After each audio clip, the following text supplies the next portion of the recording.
Hi, my name is Janice. I'm a yoga therapist and a fitness instructor, and I specialize in the older adult. And so today I'd like to share a little standing movement to get the lymphatic system warmed up, little spinal movements, and then focus on some balance practices that are really helpful for bone density and for obviously your balance.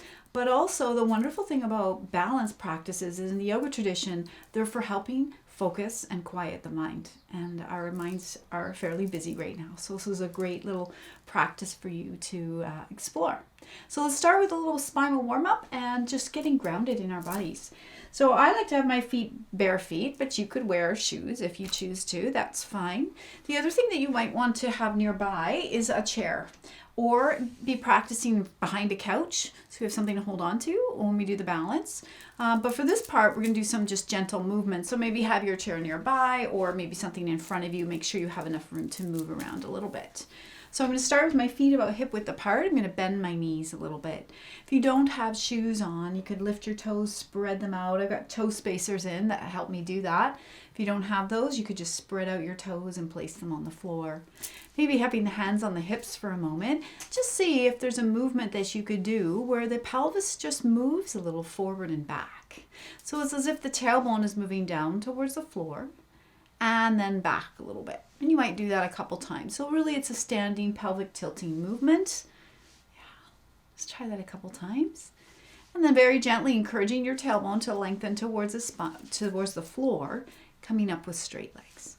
A little shoulder roll up, back, and down. And we're going to start with Tadasana, which is the most common standing practice in yoga, which Tadasana means mountain, our rooted mountain. So I've got my feet hip width apart. I'm rooting down into the heels. I'm gently pulling the navel towards my spine. Shoulders rolling up, back, and down. Elbows close, palms up.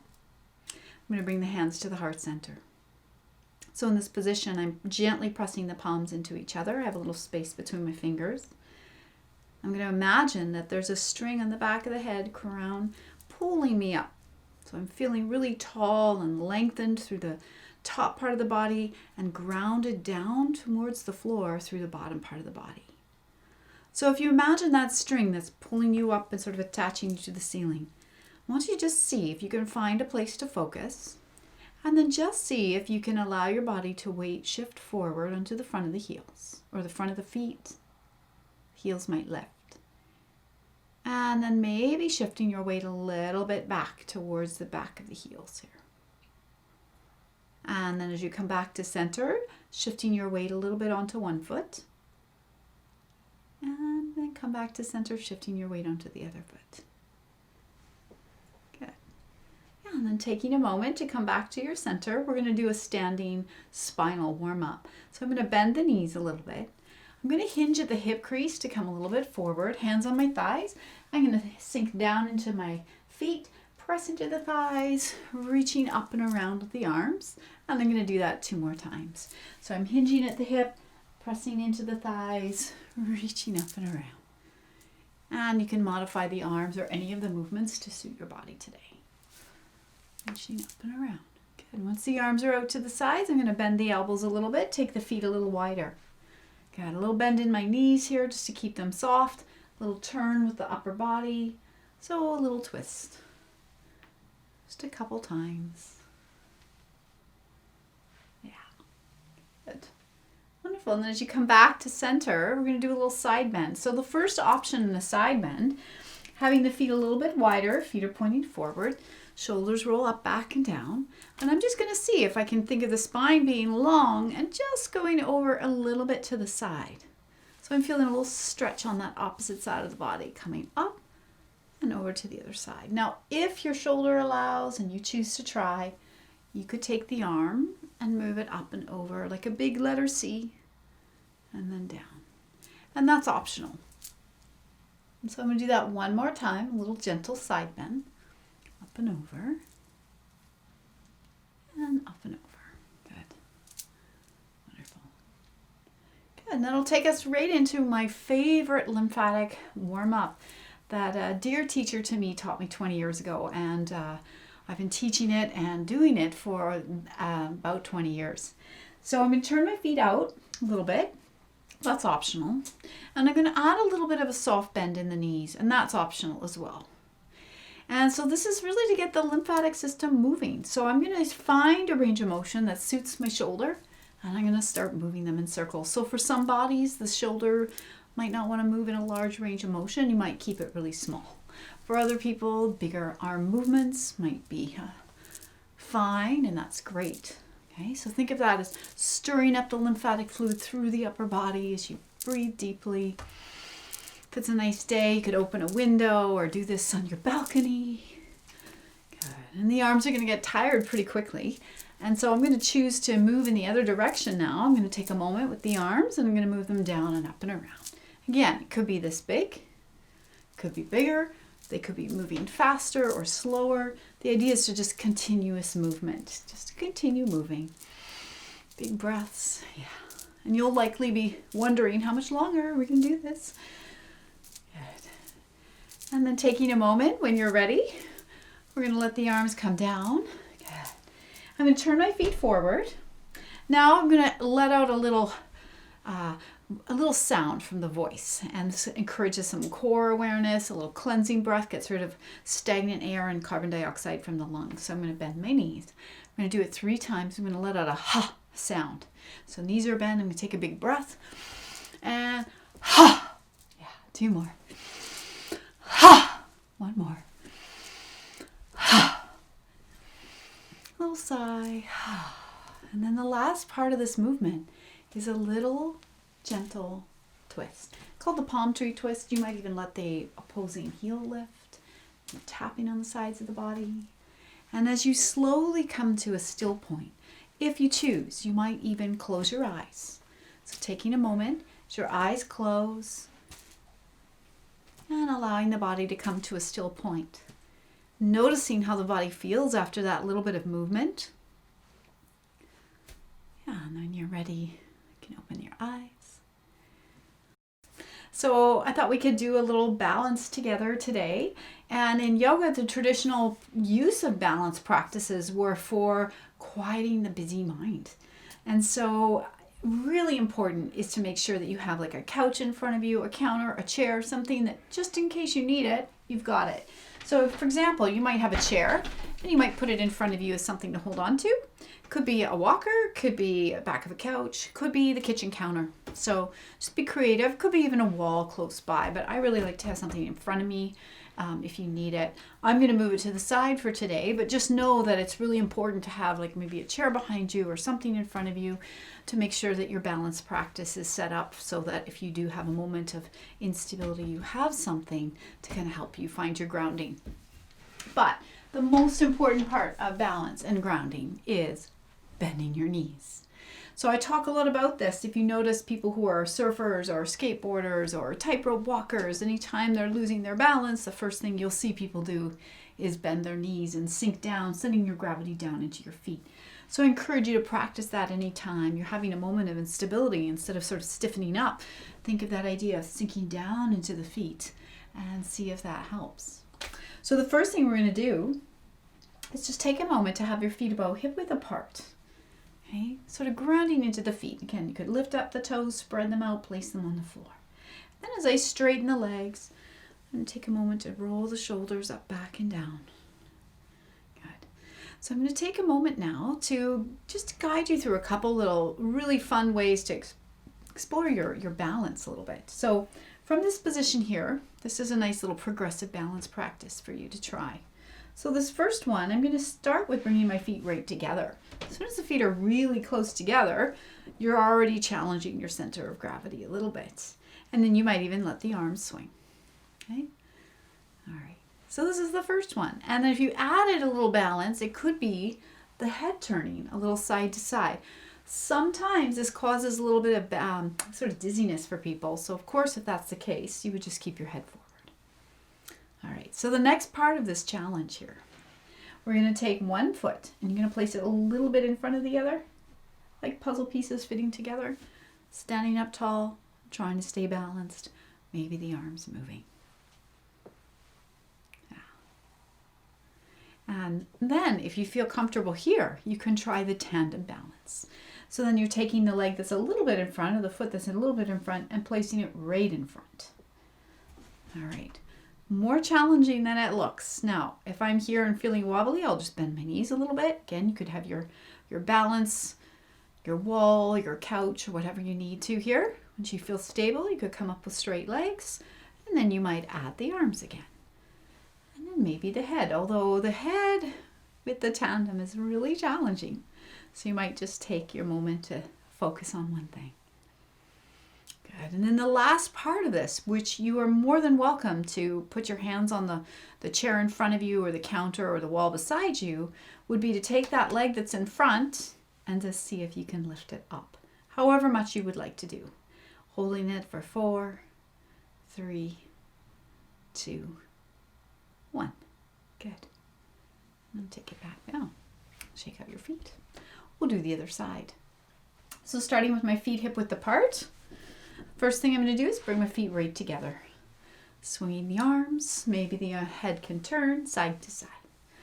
Again, the head position is an option. You might just have your head straight at center, especially if you have any dizziness that comes up when you move your head side to side. And then the next movement, to allow your arms to come to stillness, would be to take that one foot and bring it a little in front. It's kind of like a puzzle piece. They fit together. Pausing here. Maybe the arms swing.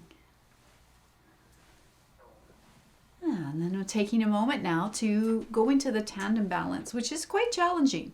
So I'm taking the other foot and bringing it front, heel toe. You might even bend your knees. You might just stand stable, or you might add the arms moving, and you might add the head turning.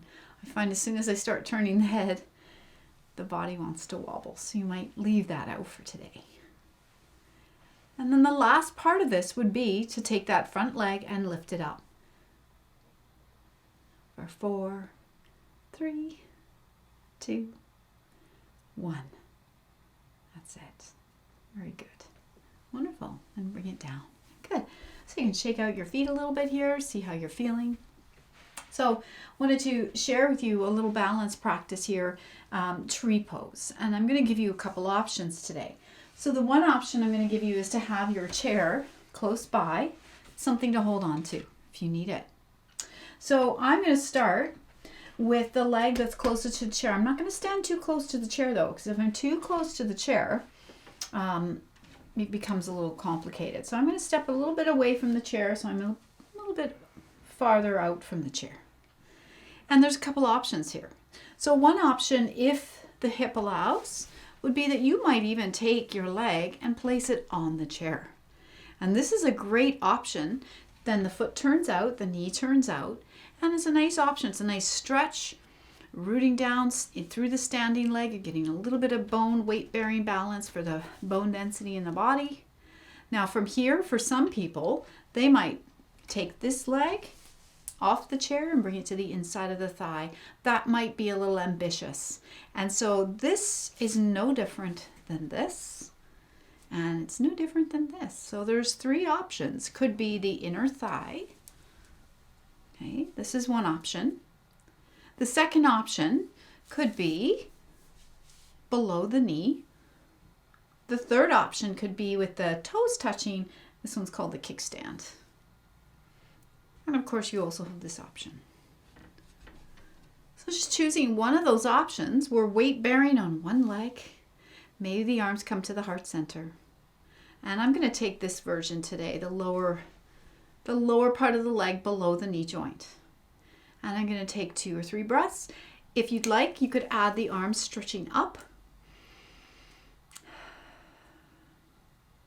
And this changes the center of gravity, so it is going to change the position and the challenge for you. Good. And I'm going to come down. Shake out the feet.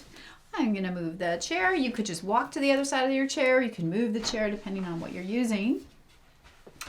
not too close to the chair. Just see if it's available. Can you put your foot up on the chair? If this is not available to you today, you could just turn the foot out and bring it up. That's fine.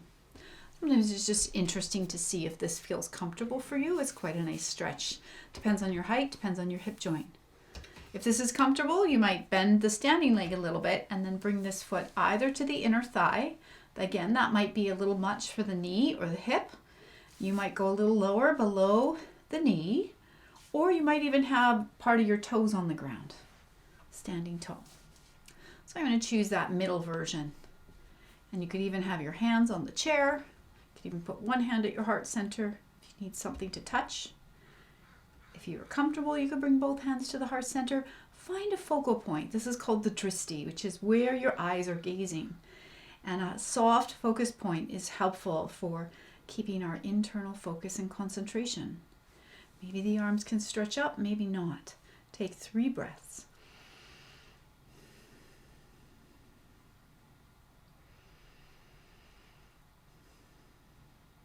Yeah.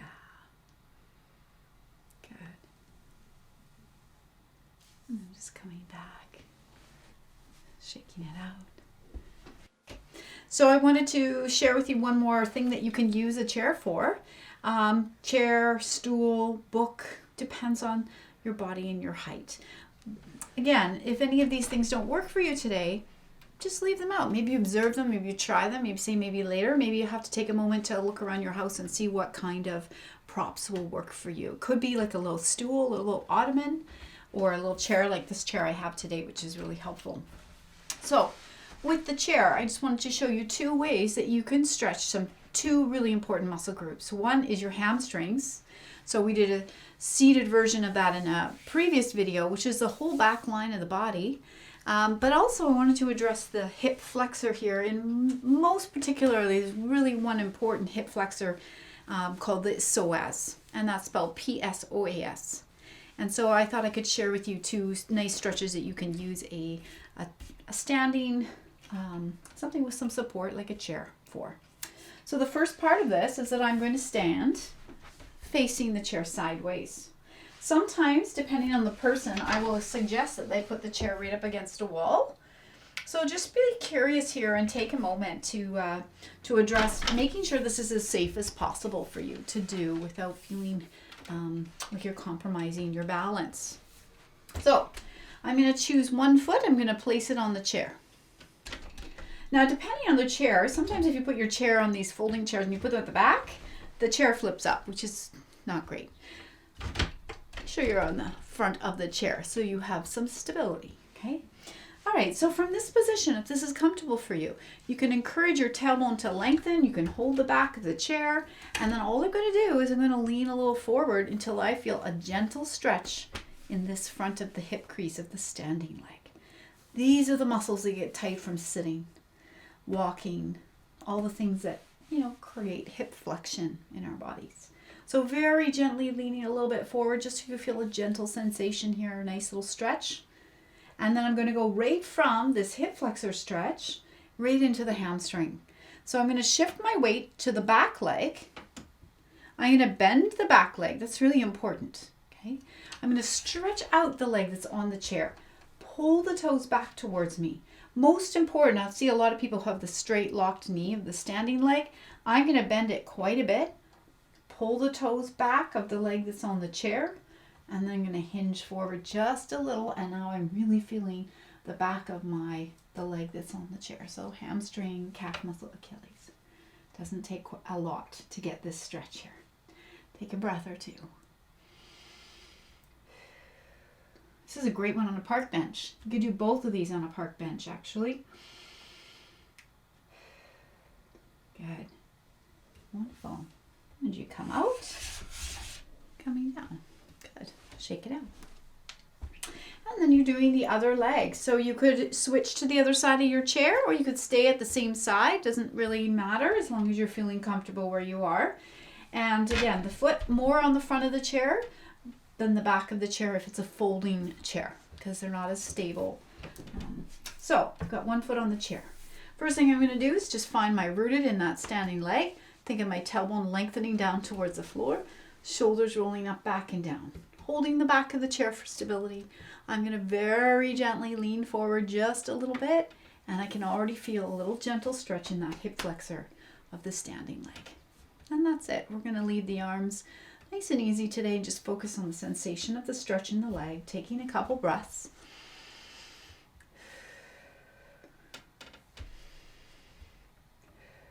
Good. And then slowly, as you shift out, once we go into the hamstring stretch, most important, your standing leg, encourage you to bend it as much as you need to. Stretching out the leg on the chair. Keep the standing leg bent. Pull the toes back towards you of the foot that's on the chair. And then if you're not feeling much of a stretch, if you start to hinge forward, you'll definitely feel it, feeling it in the back of the hamstrings right now. Great standing hamstring stretch. Taking a couple breaths here.